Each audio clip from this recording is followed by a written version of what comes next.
Hello viewers and welcome to Review Information. In this video I will show you how to change font on WhatsApp.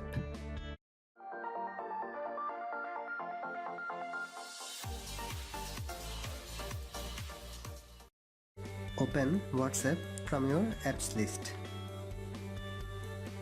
If you are in another tab, you have to go to Chats tab.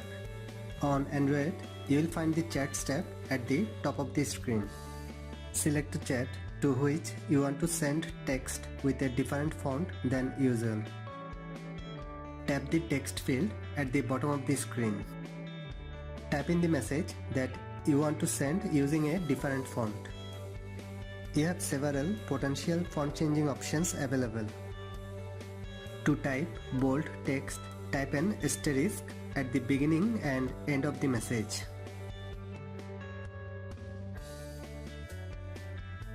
To type italic text, type an underscore at the beginning and end of the message. To add a strike through, type a tilde at the beginning and end of the message. The symbols that you typed on both ends of the message will not show up in the conversation. So that is how you can change font on WhatsApp. Thanks for watching. Hope you guys enjoyed my video. Please subscribe my channel for more videos. Goodbye.